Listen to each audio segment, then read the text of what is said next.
আপনার হাতে থাকা স্মার্টফোন, আপনার কম্পিউটার, এমনকি বিশ্বের সবচেয়ে শক্তিশালী এই সিস্টেম, সবকিছুর পেছনে কাজ করছে একটি কোম্পানি, যে কোম্পানির নাম আপনি হয়তো খুব কমই শুনেছেন।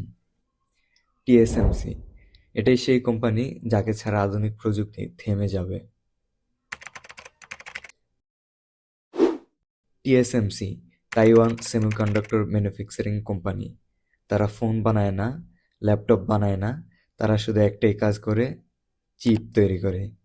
কিন্তু এই শুধু শব্দটাই ভুল, কারণ তারা বানায় পৃথিবীর সবচেয়ে অ্যাডভান্সড চিপ বা প্রসেসর। আজকে অ্যাপল, এনভিডিয়া, এএমডি সবাই নির্ভর করে টিএসএমসির উপর। আপনার আইফোনের চিপ সহ অধিকাংশ ফোনের chip, GPU, computer processor, AI processor, server processor সবই তৈরি হয় টিএসএমসির ফ্যাক্টরিতে। 1987 সালে মরিস চ্যাং এক আলাদা ধারণা দিয়ে শুরু করেন। আমরা শুধু চিপ বানাবো, কিন্তু ডিজাইন করব না। এই মডেলকে বলা হয় পিওর ফাউন্ড্রি মডেল। এতে কি হলো?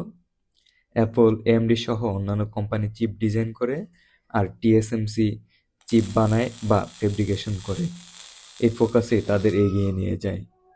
যদিও বর্তমানে অ্যাপল, এনভিডিয়া সহ অন্যান্য কোম্পানির ইঞ্জিনিয়ার এবং টিএসএমসির ইঞ্জিনিয়ার যৌথভাবে চিপ ডিজাইন করে। টিএসএমসির সবচেয়ে বড় শক্তি তাদের nanometre technology. 3 nanometre architecture, 2 nanometre architecture. এগুলো শুধু সংখ্যা না, এগুলো নির্ধারণ করে performance, power efficiency, AI capability. যত ছোট ট্রানজিস্টর তত পাওয়ারফুল চিপ, আর এই রেসে টিএসএমসি অনেকটাই এগিয়ে। চিপ তৈরি করা পৃথিবীর সবচেয়ে কঠিন কাজগুলোর একটি।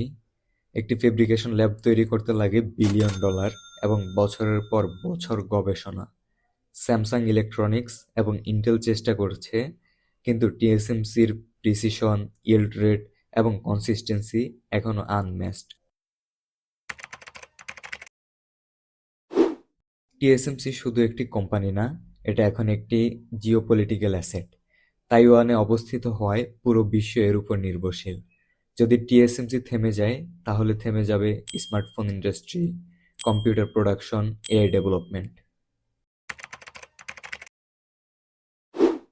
AI, quantum computer, advanced robotics সবকিছুর ফিউচার নির্ভর করছে আরও শক্তিশালী চিপের উপর, আর সেই চিপ বানানোর দায়িত্ব টিএসএমসির হাতে।